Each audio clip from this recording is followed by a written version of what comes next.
Année, soit le 20 janvier 2021, vous aviez remis à l'Élysée un rapport sur les questions mémorielles portant sur la colonisation de la guerre, sur la colonisation et la guerre d'Algérie. D'emblée, professeur Stora, connaît-il à ce sujet? Y a-t-il du nouveau? Écoutez, un an après, il y a déjà un certain nombre de choses qui ont été faites, hein. La reconnaissance par la France de l'assassinat de Ali Boumendjel, de Maurice Audin, le fait que le président de la République française se soit recueilli à la mémoire des victimes algériennes du 17 octobre 1961 à Paris. Ce sont des choses, disons, qui ont été déjà réalisées. Il y a aussi eu la pose d'une plaque sur les camps d'internement des Algériens, le camp de Tol, où un certain nombre d'Algériens ont été emprisonnés pendant, disons, plusieurs années, hein, pendant la guerre d'Algérie. Donc, ce sont des initiatives qui ont déjà été réalisées. Alors, il y a effectivement maintenant d'autres préconisations qui étaient inscrites dans mon rapport, qui sont toujours en discussion. Mais je sais par exemple qu'il y aura une plaque en hommage à l'émir Abdelkader qui sera déposée à Amboise, le lieu où il a été en détention lorsqu'il a été, disons, déporté en France. Donc ça va être fait, je sais plus, je crois, au début du mois de février. Et puis il y a toute une série de discussions, naturellement, autour de la panthéonisation ou pas de Gisèle Halimi. Donc ce sont des questions importantes. Mais la semaine prochaine aura lieu un colloque, disons, sur des opposants à la guerre d'Algérie, sur des Oui. intellectuels français. Il se tiendra les 20, Ce 21 sont, et 22 janvier en voilà, cours. tout à Oui. fait, à l'Institut du monde arabe et à la Bibliothèque nationale de France. Oui. Mais s'il vous plaît, peut-on avoir plus de précisions à ce sujet?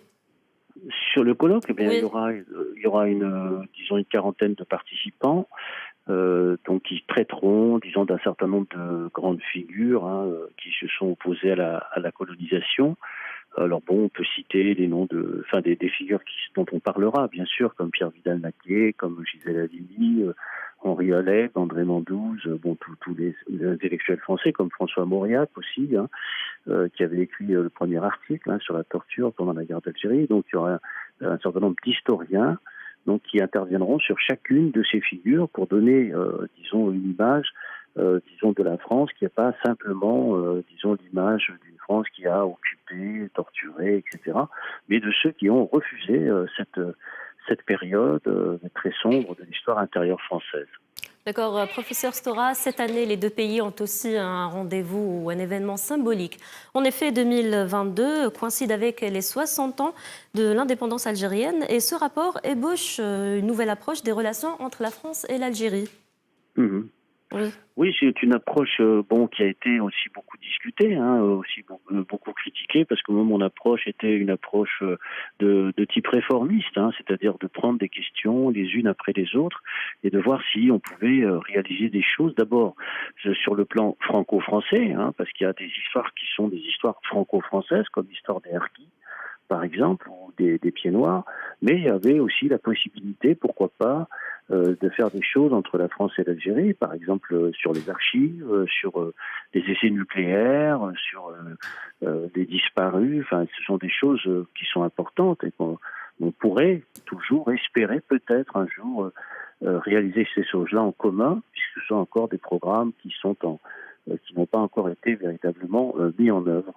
d'accord. Et aussi, il semblerait que Paris accélère le pas autour du travail mémoriel, professeur Stora, notamment à la suite de la publication au journal officiel, le texte officialisant l'ouverture des archives françaises relatives à la guerre d'Algérie entre la période du 1er novembre 1954 et le 31 décembre 1966. Il s'agit là, bien sûr, des archives relatives aux affaires judiciaires et aux Mhm. enquêtes de police. Mais qu'en est-il des archives de l'armée nationale Alors, française? alors, alors déjà, c'est très important les enquêtes Ouais. judiciaires, puisque en fait, pendant la guerre d'Algérie, il y a eu ce qu'on appelle les TPFA, sur les tribunaux permanents des forces armées, c'est-à-dire que la justice est passée sous la coupe des militaires. Donc en fait, il y a une façon d'aborder directement les archives militaires par l'intermédiaire du biais judiciaire. Donc ça, c'est déjà avoir accès à toutes ces archives disons, de justice, sont très très importantes parce qu'il y a eu beaucoup de gens qui ont été jugés, hein, qui sont passés par ces tribunaux spéciaux, donc c'est une grande première qu'on peut avoir accès, et ça c'est important. La deuxième chose, c'est que il faudrait effectivement poursuivre les investigations, mais vous savez, quand vous ouvrez des archives comme celles de la police et de la justice, c'est déjà gigantesque. c'est déjà des archives nouvelles, des archives énormes. Il faut déjà s'y plonger et il faut espérer peut-être, bien sûr, que d'autres archives seront ouvertes. Mais il y a déjà énormément d'archives qui sont ouvertes en France Oui. maintenant.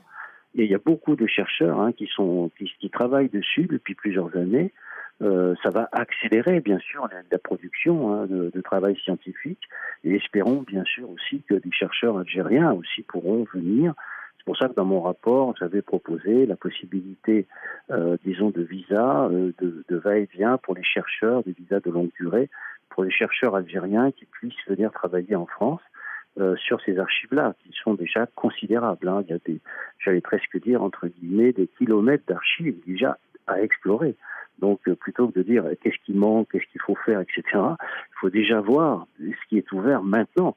Et c'est considérable.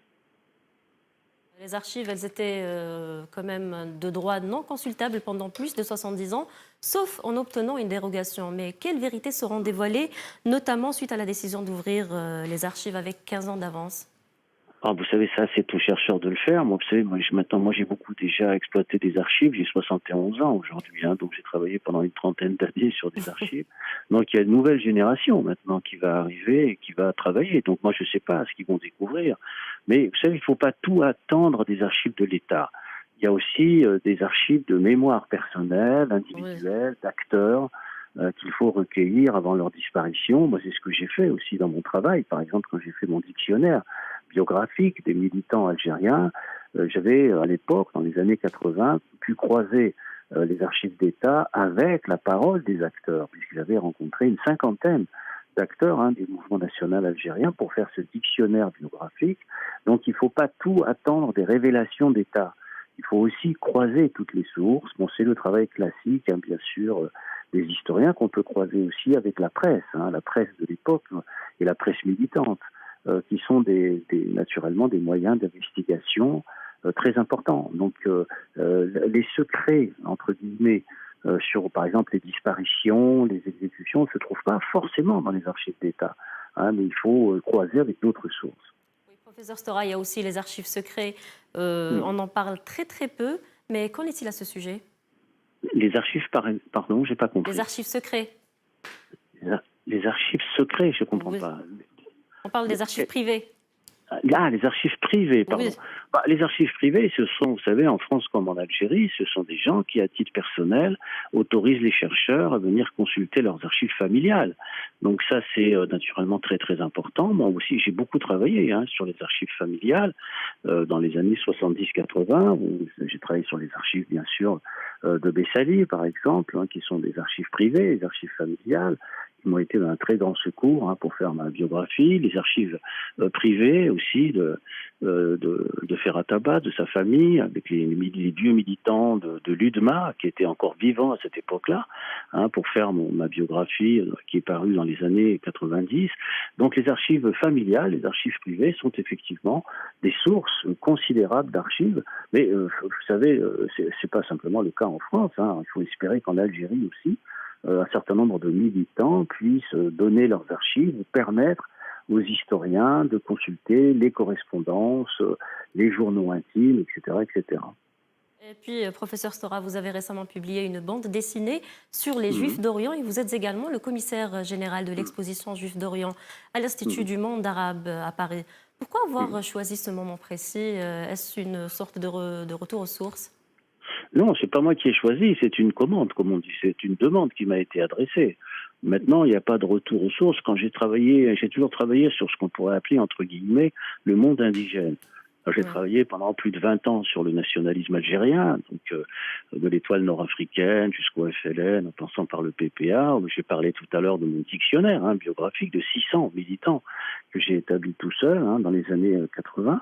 Donc j'ai toujours travaillé sur le monde indigène, entre guillemets. Là, dans ce monde indigène, il y a aussi les Juifs d'Algérie qui font partie de ce monde indigène, mais qui a été séparé, fracturé, notamment par le décret Crémieux, la séparation qui a existé entre Juifs et musulmans à partir de la fin du XIXe siècle, etc. Donc, dans le fond, pour moi, c'est pas un retour aux sources, mais parce que moi, j'ai toujours travaillé sur cet univers. Mais c'est une suite. C'est une suite de travail sur cet univers, Oui. comment il a été, disons, fracturé, comment il s'est recomposé, etc. Moi, ça m'intéresse, disons, de regarder cette histoire de tous les côtés, à l'intérieur, naturellement, de cet univers qui n'est pas forcément l'univers classique français, quoi. Donc, dans le fond, c'est une suite d'histoires. Et à la suite du travail que j'avais fait dans les années 2000 sur l'histoire des Juifs d'Algérie, eh bien, le président de l'Institut du monde arabe, Jacques Lang, m'a demandé si ça m'intéressait de travailler de manière plus large sur ce qu'on pourrait appeler les Juifs d'Orient au sens large, puisqu'il avait déjà fait une exposition sur les chrétiens d'Orient. Donc, je lui ai dit que ça m'intéressait. Donc, on a travaillé là-dessus pendant 3 ans environ. D'accord, professeur Stora, une dernière question peut-être. Comme nous l'avons souligné au début de ce débat, 2022 coïncide avec la célébration des 60 années depuis l'indépendance de l'Algérie. Mais qu'est-ce qui reste à faire pour permettre aux historiens d'apporter un éclairage sur certaines zones d'ombre quant à l'histoire mémorielle entre l'Algérie et la France? Oh, il y a énormément de travaux encore à faire, hein. Vous savez, on a parlé tout à l'heure des archives, on a parlé aussi des témoignages des acteurs. Donc il y a beaucoup de travaux encore à entreprendre, hein, pour continuer à expliquer ce qu'a été l'histoire de la colonisation, en particulier depuis ses origines, c'est-à-dire au XIXe siècle. En France, on souffre d'un déficit de connaissance de l'histoire de la première, j'allais presque dire, première guerre, c'est-à-dire la conquête coloniale. Donc, dans le fond, il faudrait davantage creuser l'histoire de la conquête, d'une part. Ça me paraît très, très important, parce qu'il y a assez peu de travaux, hein, sur cette histoire du 19e siècle, de la conquête coloniale, des exactions, des dépossessions foncières, etc. Et puis, il y a aussi toute une réflexion, je pense, qu'il faut avoir sur le processus d'assimilation culturelle à la France, c'est-à-dire le problème de l'école, de l'instruction, le problème de la langue en particulier. Ce sont des questions, disons, de recherche historique qui demanderaient à être creusées davantage. Donc, vous voyez, il y a encore beaucoup de travail qui doit se mener, bien sûr, de part et d'autre de la Méditerranée pour faire avancer la connaissance de cette histoire. D'accord, professeur Stora, un dernier mot, peut-être une précision à ajouter? Mhm. Non, voilà, je pense qu'on a abordé, on a fait un peu le tour général, hein, de Oui. toutes ces questions. Il faut espérer que, bien sûr, à travers toute la production du savoir historique, il y ait, par la culture, le rapprochement possible entre les deux pays, dans l'histoire des deux pays.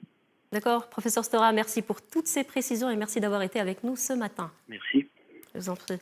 أما الآن مشاهدينا فننتقل للموعد الثقافي مع زميلة مريم يحيوي.